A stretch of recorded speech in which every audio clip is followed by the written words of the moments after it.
दोस्तों, पंचतंत्र की कहानियों से आज सुनते हैं बंदर और मगरमच्छ की कहानी, जो दोस्ती, चतुराई और नीति की सीख सिखाती है।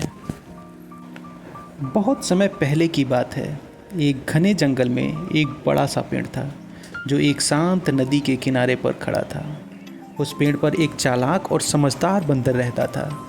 वह अकेला था, लेकिन खुश रहता था। उस पेड़ पर मीठे मीठे फल लगते थे, जिनसे वह अपनी भूख मिटाता था। एक दिन एक मगरमच्छ उस नदी के किनारे आ बैठा, थका हारा। बंदर ने उसे देखा और पूछा, भाई, तुम बहुत थके हुए लग रहे हो, क्या तुम्हें भूख लगी है? मगरमच्छ ने सिर हिलाया। बंदर ने तुरंत पेड़ से मीठे फल तोड़े और नीचे फेंक दिए। मगरमच्छ ने वह फल खाए और बहुत खुश हो गया। उस दिन से रोज़ बंदर और मगरमच्छ को फल देने लगा। धीरे धीरे दोनों की दोस्ती गहरी होती गई। वे दोनों घंटों एक दूसरे से बातें करते, कभी जंगल की तो कभी नदी की तो कभी जीवन की। एक दिन मगरमच्छ ने अपने घर जाकर अपनी पत्नी को बंदर की कहानी सुनाई और उसने उसे फल भी दिए खाने के लिए। पत्नी ने वे मीठे फल खाए और कहा, अरे, अगर फल इतना मीठा है तो उस बंदर का दिल कितना मीठा होगा। मुझे तो उसका दिल खाना है। मगरमच्छ ने कहा, वो मेरा दोस्त है, मैं ऐसे नहीं कर सकता। पर पत्नी जो जोर डालकर बोली, अगर तुम मेरा कहना नहीं मानते तो मैं खाना पीना छोड़ दूंगी।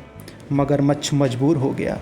अगले दिन वह फिर पेड़ के पास गया और बंदर से बोला, मेरी पत्नी तुमसे मिलना चाहती है, चलो मेरे घर चलो। बंदर बोला, पर मैं तो तैर नहीं सकता। मगरमच्छ बोला, कोई बात नहीं, तुम मेरे पीठ पर बैठ जाओ।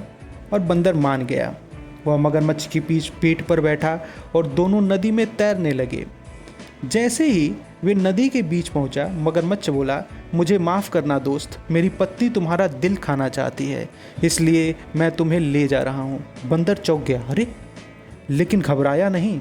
उसने तुरंत बुद्धि से काम लिया और बोला, अरे, तुम्हें पहले बताना चाहिए था ना, मेरा दिल तो मैं पेड़ पर ही छोड़ आया हूँ। चलो वापस चलो, मैं दिल ले आता हूँ। मगरमच्छ उसकी बातों में आ गया और उसे वापस पेड़ तक ले आया। जैसे ही किनारा आया, बंदर फुर्ती से पेड़ पर चढ़ गया और बोला, मूर्ख मगरमच्छ, क्या कोई अपना दिल पेड़ पर छोड़ता है? तुमने मेरी दोस्ती को धोखा दिया।